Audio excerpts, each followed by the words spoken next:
Bulletin में सबसे पहले बात करते हैं सोने चांदी में धुआंधार तेजी की। सोने चांदी में तेजी की आंधी चल रही है। आज एमसीएक्स पर सोने का भाव 1.5 लाख के पार चला गया। चांदी भी 3.25 लाख के पार चली गई।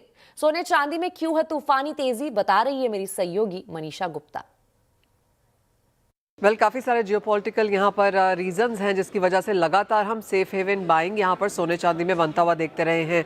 2025 में तो ऑल टाइम हाइज बने ही, लेकिन 2026 की शुरुआत बहुत जोर शोर के साथ यहाँ पर हुई है। और जैसे आपने कहा, सोना 1.5 लाख यहाँ पर निकाल गया है 10 ग्राम के लिए, और चांदी में 3.25 लाख रुपए प्रति किलो के लेवल्स हमने आते हुए देखे हैं।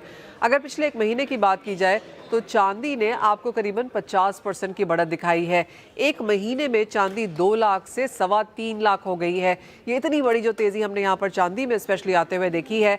ज़्यादातर बैंक्स एंड ब्रोकरेजेस अब कहते हैं कि अब ये लेवल्स जो हैं वो फंडामेंटल्स और टेक्निकल्स के परे हैं, कुछ भी यहाँ पर कहना मुश्किल है, लेकिन और तेज़ी की उम्मीद यहाँ से हटाई नहीं जा सकती। और अगर यहाँ से 15-20% की मुनाफा वसूली आती भी है तो पिछले एक साल में हमने 230% की तेज़ी आते हुए देखी है। उसके सामने 20-30% की मुनाफा वसूली कोई बहुत बड़ी चीज़ यहाँ पर होने वाली नहीं है, और गिरावट में खरीदारियाँ फिर से यहाँ पर बनता हुआ देखेंगे। लेकिन जैसे मैंने आपसे कहा, जियोपॉलिटिकल टेंशंस है, जिस तरह से US, Iran, Venezuela, Cuba, Cambodia, Iceland, अब ग्रीनलैंड, इन सब के ऊपर जिस तरह की स्टेटमेंट्स निकल के आ रही हैं, स्पेशली अब यूएस और यूरोप के बीच में जिस तरह की फ्रिक्शन है कि अगर यूरोप यहाँ पर नहीं इसके बारे में उन्हें सपोर्ट करता तो वो यहाँ पर 10% का टैरिफ 1 फरवरी से लगाएंगे, बढ़ा के 25% जून में कर देंगे उसको। तो ये ट्रेड डिस्प्यूट की चिंता है, ये भी यहाँ पर बाजार को काफ़ी हद तक सपोर्ट कर रही है। अब सोने की अगर बात की जाए तो पिछले एक महीने में 10% का इजाफा है। $4700 आउंस हम अंतर्राष्ट्रीय बाजारों में यहाँ पर निकाल चुके हैं। क्या बिकवाली करके काम करना चाहिए? नहीं। क्या मुनाफा वसूली करनी चाहिए? शायद नहीं। जहाँ तक सोने की बात है, एक ग्रेजुअल इंक्रीज यहाँ पर आपको लगातार बनता हुआ नजर आएगा, और बाजार का मानना है कि इसी साल में हम $5000 प्रति आउंस के लेवल भी देखेंगे, जो भारतीय रुपये के हिसाब से 1,75,000 रुपए तक यहाँ पर बनते हुए नजर आते हैं। और जिस तरह से रुपए में डेप्रीसिएशन है, उसका भी फायदा यहाँ पर इंडियन खरीदारों को मिलता हुआ नजर आएगा। अब चांदी की बात अगर की जाए तो माना जाता है कि 2,80,000 तक एक स्ट्रॉन्ग सपोर्ट अब चांदी ने बना लिया है। और ऊपर की अगर बात की जाए तो 3.5 लाख, 4.5 लाख, ये सारे के सारे स्तर अब रिपोर्ट्स में आने लगे हैं। वहीं आज बाजार में भी बिकवाली की ऐसी आंधी आई कि निवेशकों में हाहाकार मच गया। ग्रीनलैंड संकट गहराने और अमेरिका और यूरोप के बीच बढ़ते टैरिफ वॉर के बीच बाजार में भारी गिरावट देखने को मिली है। निफ्टी में 9 महीने की बड़ी इंट्राडे गिरावट देखने को मिली है। आज बाजार में कैसे रहा है कारोबार, बता रहे आशीष चतुर्वेदी।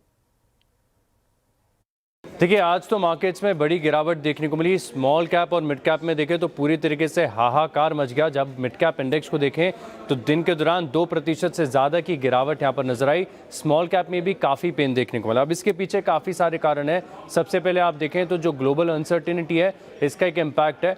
इक्विटी मार्केट्स में ज़रूर आपको गिरावट देखने को मिलेगी, लेकिन इसके फ्लिप साइड आप देखें तो सोने और चांदी, इनका तो ब्रेक ही फेल हो गया, रुकने का नाम ही नहीं ले रहे हैं। गजब की तेज़ी दोनों बुलियन में आपको देखने को मिल रही है। साथ में आप देखें तो अब तक जितनी भी अर्निंग्स आई हैं, सब ने मार्केट को डिसअपॉइंट ही किया है। इनफैक्ट मेरे पास यही लिस्ट है और इसी के साथ शुरुआत करेंगे। आप LTIMindtree को देखें, हैवेल्स है, ओबरॉय है, न्यूजेन है, सबके नतीजों के बाद स्टॉक में बड़ी गिरावट आपको देखने को मिली। रियल एस्टेट एक तबका ऐसा खास है जो लगातार 3 दिनों से वीकनेस दिखा रहा है। चाहे आप लोड़ा देखें, गोदरेज प्रॉपर्टीज़, DLF, सोभा, सब में आपको गिरावट नजर आई। बैंकिंग स्टॉक जो अब तक मार्केट में थोड़ा सा रेजिलियंस दिखा रहे थे, अब वो भी टिक नहीं पाए। आप इंडसइंड बैंक को देखें, पिछले एक हफ्ते में बढ़िया तेज़ी आ गई थी, लेकिन आज एकाएक 4 से 5% का कट यहाँ पर आपको देखने को मिला। सरकारी बैंकों में लगातार दूसरा दिन है गिरावट का। PNB ये भी फिसला है आज। इसके अलावा खबरों वाले स्टॉक्स को देखें तो UPL है, FRL है, इन स्टॉक्स में भी अगर आप देखें तो बड़ी गिरावट नजर आएगी। अब आपको बता दें, BSE और NSE के बाद अब MSEI में भी जल्द ट्रेडिंग शुरू होने वाली है। तीसरे एक्सचेंज MSEI की 27 जनवरी से शुरुआत होगी। इस खबर पर डिटेल दे रहे हैं आशीष चतुर्वेदी। बिल्कुल, देखिए 27 जैन से, और दरअसल आप देखें तो हमने आपको पहले बता दिया तकरीबन एक हफ्ते पहले कि जैन एंड से यहाँ पर ट्रेडिंग कमेंसमेंट शुरू हो जाएगी। तो जैसे कि आपने अभी बताया कि अब निवेशक और ट्रेडर्स के पास एक और एक्सचेंज का विकल्प होगा। ये डुओपोली जो अभी है फिलहाल BSE और NSE की, इसी को चैलेंज कर रहे हैं। हालांकि मार्केट शेयर ग्रैब करना ये अपने आप में थोड़ा सा चैलेंजिंग हो सकता है, वो बात अलग है। लेकिन अब बड़ी बात यह कि क्योंकि बहुत सालों से अवेटेड है, 27 जैन से फाइनली कमेंसमेंट हो जाएगी ट्रेडिंग की। और काफ़ी लंबे समय से अगर आप देखें तो एक्सचेंज तैयारी कर रहा है अपने टेक्नोलॉजिकल प्लेटफॉर्म के साथ में, और क्योंकि नया एक्सचेंज है तो लोगों के मन में डाउट यही आता है कि इसमें लिक्विडिटी कैसे होगी, इन्हें पूरी तरीके से फिल मिल पाएगा कि नहीं। तो इसी चीज़ को एड्रेस करने के लिए देखें तो तकरीबन एक हफ्ते पहले इस एक्सचेंज ने मार्केट मेकर्स की नियुक्ति की है, और साथ में अगर आप देखें तो 130 शेयरों की 130 स्टॉक्स की जो है लिस्ट जारी की है, जहां पर ये मार्केट मेकर्स लिक्विडिटी का जो सपोर्ट देंगे, और इसे लिक्विडिटी एनहांसमेंट स्कीम कहा गया है। अब मार्केट मेकर्स क्या करते हैं, दरअसल मैं आपको बता देता हूं कि एक स्क्रिप्ट में बाय और सेल दोनों साइड के कोड्स वो लगातार डालते रहते हैं, तो जिसके चलते अगर आपको ट्रेड करना है तो आपका जो ऑर्डर है वो एग्जीक्यूट हो जाता है, क्योंकि आपको मार्केट ब्रेथ थोड़ी सी बेहतर साइड पर देखने को मिलती है, ज़्यादा वाइड कोड्स यहाँ पर आपको नज़र नहीं आते। लेकिन साथ में अगर आप देखें तो जैसे कि मैंने आपको बताया कि बहुत लंबे समय से इसकी तैयारी देखने को मिल रही है, और बड़े ब्रोकर्स जो है इन्होंने यहाँ पर निवेश कर रखा है, जैसे ग्रो है, ज़ीरोधा है, और इन दोनों के पास देखें तो सब्सटैंशियल क्लाइंट का बेस है। तो ये दोनों ने तकरीबन आप देखें तो बड़े अमाउंट को निवेश किया है। इससे पहले आपको याद होगा दिसंबर 2024 में और फिर उसके बाद अगस्त 2025 में तकरीबन 1240 करोड़ इस एक्सचेंज ने जुटाए थे, और वहां से आप देखें तो लगातार टेस्टिंग की गई। लेकिन मच अवेटेड बड़ी बात यह है कि 27 जन से यहाँ पर ट्रेडिंग शुरू हो जाएगी, और 1 फेब को budget special route trading session होता है, जैसे एनएससी और बीएससी में होता है। सिमिलरली आपको मेट्रोपॉलिटन स्टॉक एक्सचेंज में भी नजर आएगा। तो अब बढ़ते हैं आगे और बात करते हैं बजट की।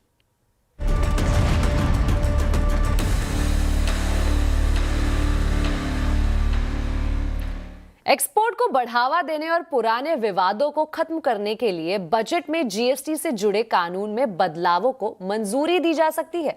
इसमें इंटरमीडियरी सर्विस और पोस्ट सेल डिस्काउंट से जुड़े पुराने विवाद खत्म करना, पोस्ट या कुरियर एक्सपोर्ट में रिफंड को आसान बनाना और ड्यूटी स्ट्रक्चर को दुरुस्त करना शामिल है।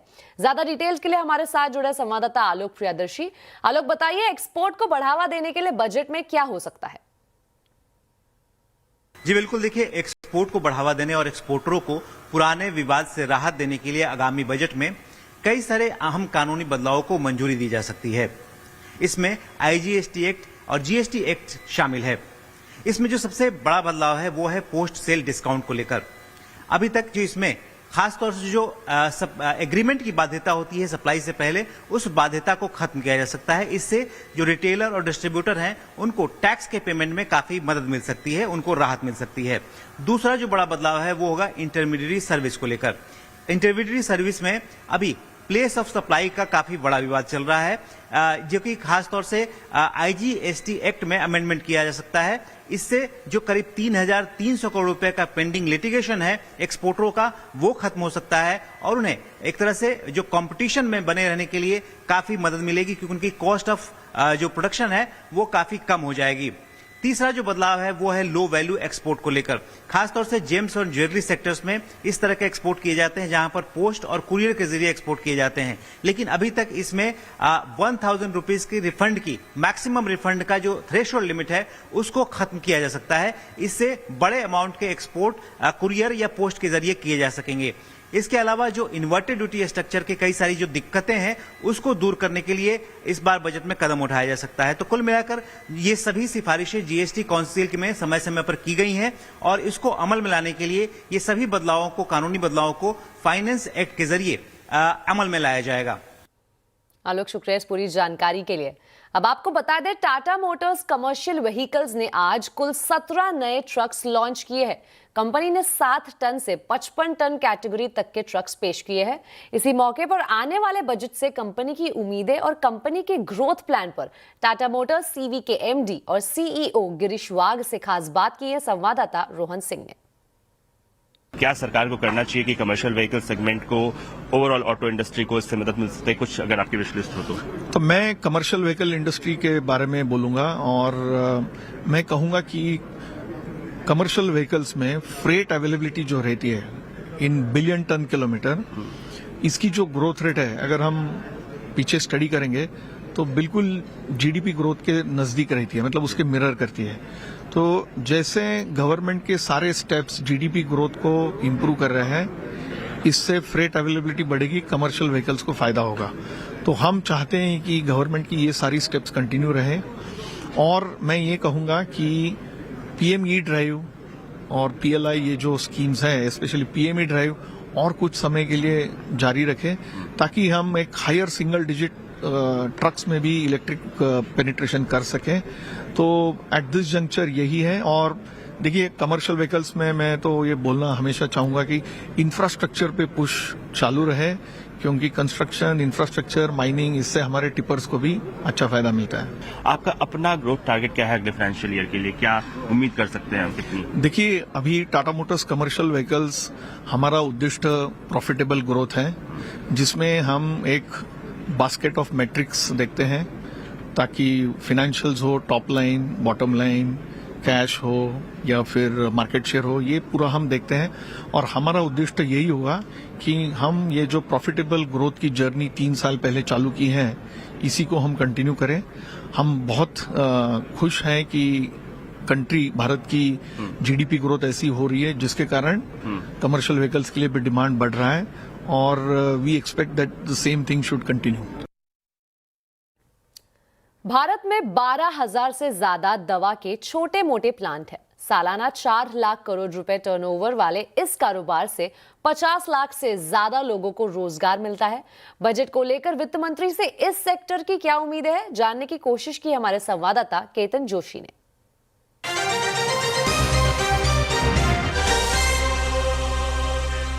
फार्मा सेक्टर की वित्त मंत्री से कई सारी उम्मीदें हैं। सर बताइए, क्या चाहेंगे? 2 चीज हमारी बहुत जरूरी है। एक है रिसर्च एंड डेवलपमेंट एक्सपेंडिचर। जो हम रिसर्च एंड डेवलपमेंट एक्सपेंडिचर करते हैं हमारे बिजनेस के अंदर, उसे पहले 200% डिडक्शन मिलता था, आज नहीं मिल रहा है। हम रिक्वेस्ट करते हैं कि वो फिर से रीइंस्टेट किया जाए, 200% मिले, जिसकी वजह से हम R&D स्पेंड ज्यादा कर सके। तो हम जो भी कंपनी के अंदर आर्टिफिशियल इंटेलिजेंस में इन्वेस्टमेंट करें, उसका हमें इंसेंटिव दिया जाए, ये सरकार से हमारी अपेक्षा है। आप क्या कहेंगे? सरकार ने 2 वर्ष पहले रिवाइज शेड्यूलम के मापदंड इंट्रोड्यूस किए थे और फार्मा इकाइयों की सहायता के लिए आरपीटीओएस स्कीम भी इंट्रोड्यूस की थी, परंतु गत दिसंबर से वो स्कीम की वेबसाइट चल नहीं रही है। माना जा रहा है कि फंड्स एलोकेट जो किए गए थे वो खत्म हो चुके हैं। तो हमारी वित्त मंत्री से दरख्वास्त है कि इस बजट में एटलीस्ट 1000 करोड़ का एक प्रावधान किया जाए इस आरपीटीओएस स्कीम के लिए। और दूसरा, चूंकि मैं एपीआई इंडस्ट्री से आता हूं, एपीआई इंडस्ट्री को वापस वाइब्रेंट करने की जरूरत है और उसके लिए हम चाहेंगे कि एमएसएमई एपीआई इंडस्ट्री के लिए इंसेंटिव्स और सब्सिडी का प्रावधान किया जाए। आप क्या कहेंगे? फार्मा इंडस्ट्री वो इन्वर्टेड स्ट्रक्चर में फॉल होती है, तो हम जो भी इन्वेस्टमेंट्स करते हैं हमारे प्लांट में, नए प्लांट बनाते हैं, उस पे जो जीएसटी होता है उसका रिफंड हम अप्लाई नहीं कर सकते हैं। तो हमारी सरकार से दरख्वास्त है कि वो रिफंड हमें जरूर मिलना चाहिए। वो ना सिर्फ हमारे लिए बट ऑल्सो फॉरेन इन्वेस्टमेंट लाने के लिए हेल्प करेगा। सेकेंड, सीएसआर एक्टिविटीज जो हम करते हैं, वो सीएसआर एक्टिविटीज हमें हमारे एक्सपेंडिचर्स में बाद लेस नहीं मिलती है, वो हमें अलाउ करना चाहिए। यूसीपीएमपी कोड जो नया आया उसके हिसाब से आप देखो तो सैंपल्स है वो आप डिस्ट्रीब्यूट कर सकते हो ऑफिशियली, और एक अच्छा मूव है कि जिसकी वजह से कंपनीज उसका प्रॉपरली मार्केटिंग कर सकती है एथिकल वे में। मगर उसका जब एक्सपेंस में बात लेते हैं तब इनकम टैक्स में 194R जो सेक्शन है उसके वजह से बहुत सारी क्वेरीज आती है, तो उसको या तो रिमूव करना चाहिए या कुछ प्रोविजन होना चाहिए कि जिसकी वजह से ईज ऑफ डूइंग बिजनेस में हमें बहुत अच्छा हेल्प मिले। तो यहाँ से जो सुझाव दिए गए हैं, इससे न केवल नया निवेश आएगा लेकिन लाखों नए रोजगार भी निर्माण हो सकते हैं। केतन जोशी, अहमदाबाद। आज से नितिन नवीन बीजेपी के राष्ट्रीय अध्यक्ष बन गए हैं। बीजेपी ने प्रधानमंत्री नरेंद्र मोदी की मौजूदगी में उन्हें अपना राष्ट्रीय अध्यक्ष घोषित किया। प्रधानमंत्री मोदी, पार्टी के पूर्व अध्यक्ष जेपी नड्डा, रक्षा मंत्री राजनाथ सिंह, गृह मंत्री अमित शाह और नितिन गडकरी ने नितिन नवीन को बधाई दी। पीएम मोदी ने नितिन नवीन को खुद कुर्सी पर बिठाया। साथ ही प्रधानमंत्री मोदी ने इस मौके पर कहा कि भले ही वो प्रधानमंत्री हो, लेकिन जब पार्टी की बात आती है तो वो सिर्फ कार्यकर्ता है और अब नितिन नवीन उनके बॉस है। उन्होंने ये भी कहा कि नितिन नवीन सभी के अध्यक्ष है। लोगों को लगता होगा कि नरेंद्र मोदी देश के प्रधानमंत्री है, तीसरी बार प्रधानमंत्री बने, 50 साल की छोटी आयु में मुख्यमंत्री बन गए, 25 साल से लगातार हेड ऑफ द गवर्नमेंट रहे हैं। ये सब अपनी जगह पे हैं,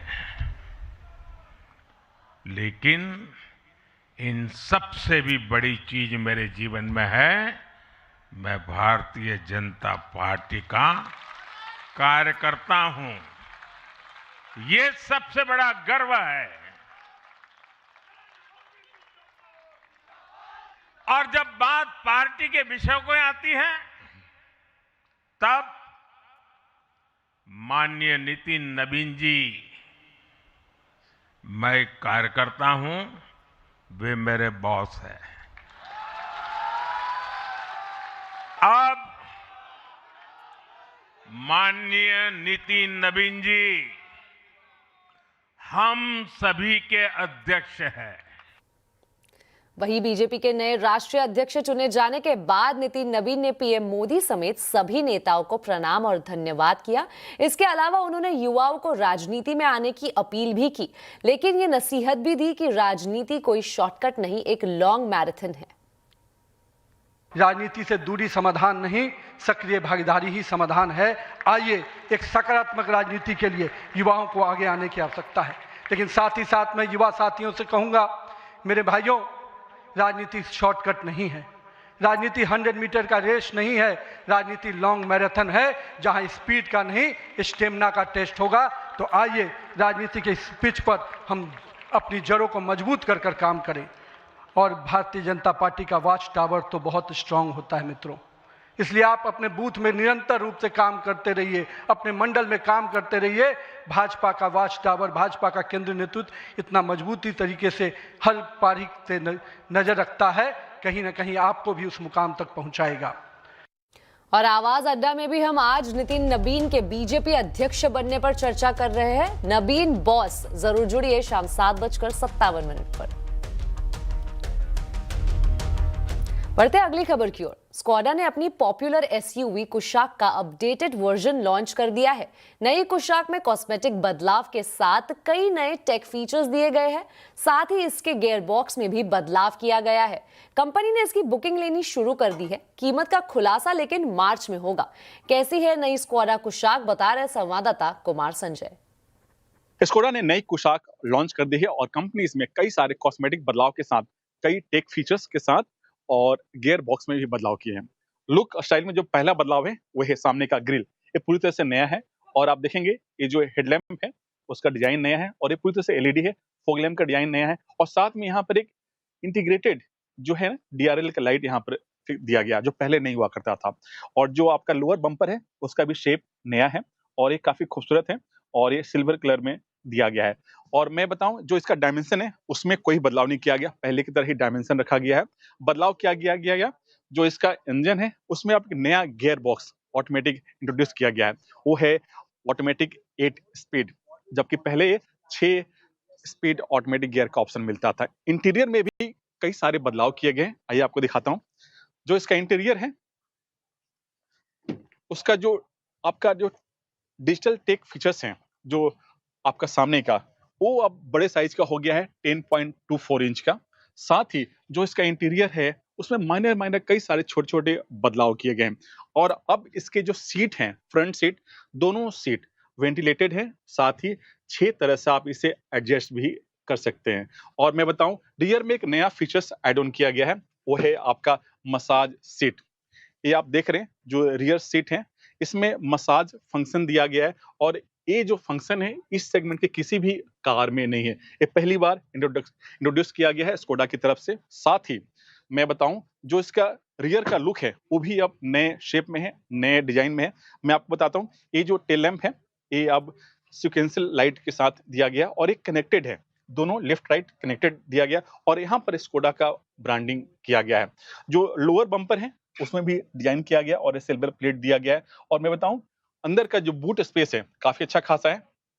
आप इसे खोलेंगे, खोलने के बाद 491 लीटर का यहाँ पर बूट स्पेस मिलता है। अच्छा खासा आप यहाँ पर सामान रख सकते हैं। लेकिन दिक्कत है कि जो सामान को निकालना है और बाहर रखना है उसमें थोड़ी सी मशक्कत करनी पड़ती है। इंजन की बात करें तो इंजन पहले की तरह है, 1 लीटर 113 bhp पावर और उसमें आपको 6 स्पीड मैनुअल और 8 स्पीड ऑटोमेटिक गियर। दूसरा जो इंजन है वो है 1.5 लीटर टर्बो इंजन जिसका पावर आउटपुट है 147 bhp और उसमें आपको 7 स्पीड DSG गियर का ऑप्शन मिलता है। और इस नई कुशाक का जो सीधा मुकाबला है क्रेटा से है, टाटा की सियरा से है, नई सेल्टोस से है और मारुति की ग्रांड विटारा से। कंपनी इसकी बुकिंग लेनी शुरू कर दी है और जो कीमत का खुलासा वो मार्च में करेगी। अब आपको बता दें, अमेरिका की स्टूडेंट वीजा पॉलिसी में सख्ती का असर अब छात्रों तक सीमित नहीं रहा। इसका असर एजुकेशन लोन सेक्टर पर भी देखने को मिला है। आरबीआई के आंकड़ों के मुताबिक विदेश में पढ़ाई के लिए भेजे जाने वाले पैसे यानी आउटवर्ड रेमिटेंस में भी बड़ी गिरावट दर्ज की गई है। अहमदाबाद के यश पटेल का सपना था अमेरिका की बड़ी यूनिवर्सिटी से डिग्री लेना, लेकिन यश ने अब हर सपना छोड़ दिया है। अमेरिका ने स्टूडेंट वीजा के नियम काफी सख्त बना दिए हैं और यश जैसे हजारों और छात्रों को अगले 2 साल तक अमेरिका में पढ़ाई का मौका मिलने की उम्मीद बेहद कम है।